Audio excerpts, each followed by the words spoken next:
Let's go over the sky mirror and see what's going on, huh? First of all, Mercury goes retrograde on August 30th.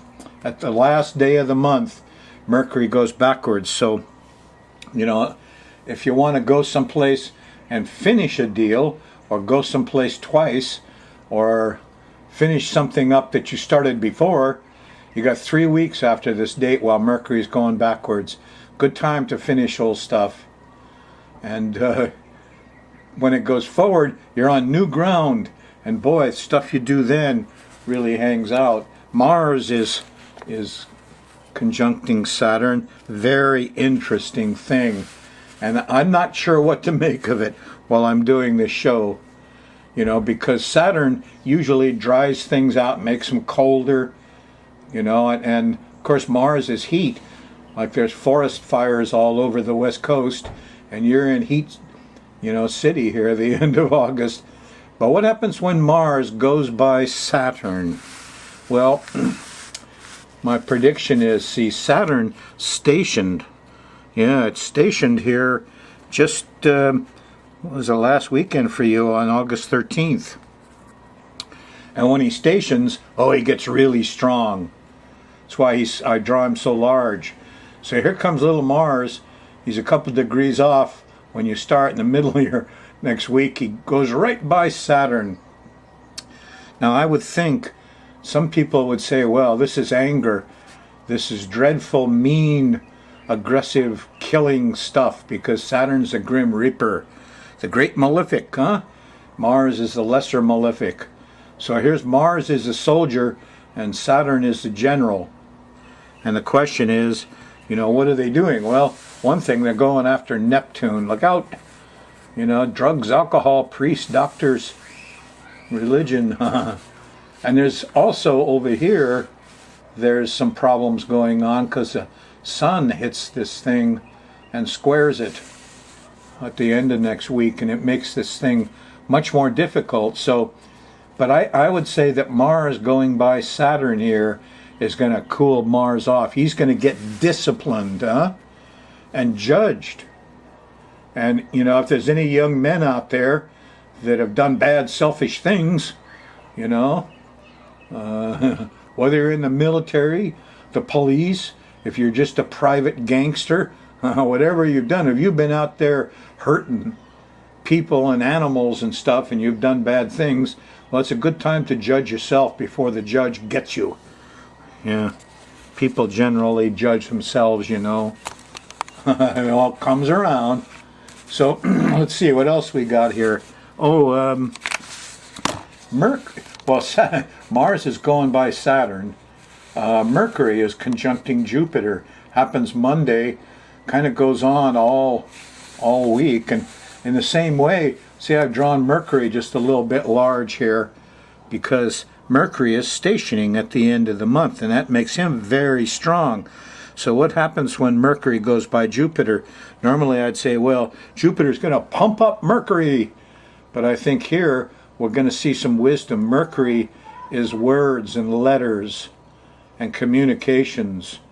When he goes by Jupiter, wise men, lawyers could be unmasked, could be said too much.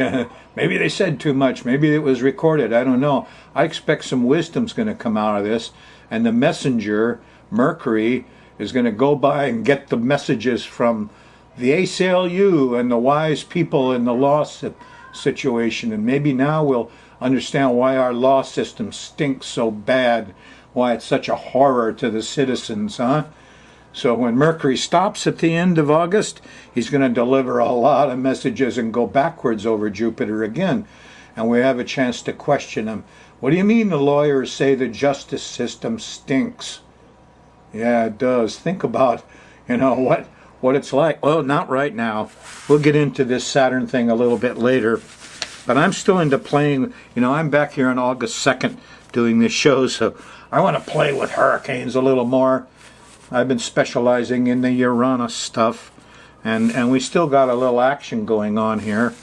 Well, you don't. You're actually out of that whole thing. Here's my all ephemeris. I'll get back to this in a little bit. But the green lines here were those Mondays basically when you were prone to big winds and stuff, yeah? And we had one here, and the hurricane went by Poipu. Actually, I went right over Poipu. My spies down there on the west side of Kauai said everything just was quiet. It was calm. It was the exact opposite. And when we really looked, we found out it was the eye. The storm had gone down considerably in power, but it was still rather large. And the eye of the thing went right over Poipu and Koloa and my little house over there on Oma'o Road. And when the eye goes over, it's super calm, just the opposite. So it went where it's supposed to go. It just didn't do what people commonly think. You know, the eye of a big storm or a little storm, really calm. So here's another one. This one here. This is happening in Hong Kong. And then here we have a chance for Hurricane Harold, I think, but begins with an H, to go by the islands here. And, you know, you've already seen that. And there was one final chance here for Uranus. And this orange line represents you're out of that whole trouble. You know, and now we're not going to do Uranus stuff anymore. But you're still stuck with Saturn. Saturn's stationed. And there's the judge. There's depression if you happen to be in those degrees of mutable signs. So if you're, you know, 7, 8, 9, 10, 11, 12 degree Sag, boy, Saturn's getting you and you've got to slow down and, you know. Or if you're in Gemini, this could be tough. You're a Gemini and this first half of Gemini, look out, here come the judge. Or if you're Virgo or Pisces, you know, and you're sitting there at 8 to 12 degrees too, you're going to get delayed a lot of stuff you do. And that delay goes all the way through 20 days here after the station. So it carries you through the latter part of August. Let's look at the details of it, okay? Because it's an interesting time. And I've set it up to watch the daily activities by running the moon around the edge of this planetary pattern. And as it makes angles to the various planets, it generates the mood of the times. Now, this isn't your chart, no, but, you know, if you had, the more people you have together, the more they follow it. You could go off a little early, a little late. Sometimes it's even good. You know, if you were on Thursday and you got that Mars hit, maybe you're angry and impatient. Thursday night was right here. Dinner time and after dinner time. You know, some of you might get this good and go out and do some real work. But here's Thursday night, and the moon's going by Neptune and hitting the square to Saturn and to Mars. And this is an ugly night when the drunks go into road rage and stuff. And they start their road rage at dinner time, and it gets worse because they pump it up with alcohol. Look out. So there's confusion here. And everybody is hating Saturn. Oh, you know, the laws, the rules, the regulations. I used to laugh sometimes when I was hating Saturn. I'd go to an intersection carefully where there was a little stop sign, and nobody there. I'd drive right through it. Oh boy, that's hard to do. Anyway, it's kind of sharp here. You know, the little red lines, real late Thursday. Consider it early Friday morning, because it goes all the way through to about here, Friday, the 19th, and you know, here's, thank heavens the police showed up, but it still doesn't help much. You know, there's some discovery and control here, but it degenerates. Venus is over there, she's in trouble. Look out, the girls, the little sisters are all having problems, and there's no rest, no, and you go into later Friday night, here's the opposition to Mercury. Now, Mercury's going to slow down and stop, and so he's very strong. And here's the opposition to Jupiter, and there's too much noise and too much talk, and everybody's running around and overdoing it, especially the young ones. So Friday night is not very comfortable either. It goes right through Saturday morning. You know, stay in late. You might avoid some of this. Before lunch Saturday, the moon shifts into Aries, has a whole different feeling. on the 20th. And there's actually a nice trine to Mars and Saturn Saturday night late. So eat a light dinner. You might feel like getting some constructive work done Saturday evening. Be good for you. Sunday on the 21st, the moon's still in Aries, makes a square to Pluto. A little dicey and panicky here in the middle of Sunday. But as you go on through Sunday, you get clear here to, well, this is actually 2 o'clock in the morning in Hawaii time, these lines. So here's the moon's going by Uranus, at 3 a.m. And it's, I would say, shaky and twirly. But you're out of the zone. Uranus has not got the influence that it had before. And I don't expect anything's going to come up except you might find you're waking up kind of early Monday morning and can't go to sleep. That's a symptom of Uranus. Sudden awakening. Yes, can be good for you. On Monday, there's a nice trine to the sun around the middle of the day, and the moon shifts into Taurus, and it's very constructive, and has a whole different vibe to it. Taurus is a fixed Earth sign, goes from here to there, and so you could have a pretty good couple of days here. Nice solid stuff. Make a plan Monday afternoon. And on Tuesday, there's inspiration. The moon sextiles Neptune early in the morning. Get up, play some music. Go and discover stuff in the middle of the day. There's a trine to Pluto. Moon's in Taurus. Get some stuff done. There could be rewards Tuesday night. This is late. Again, here we got 2 a.m. in the morning.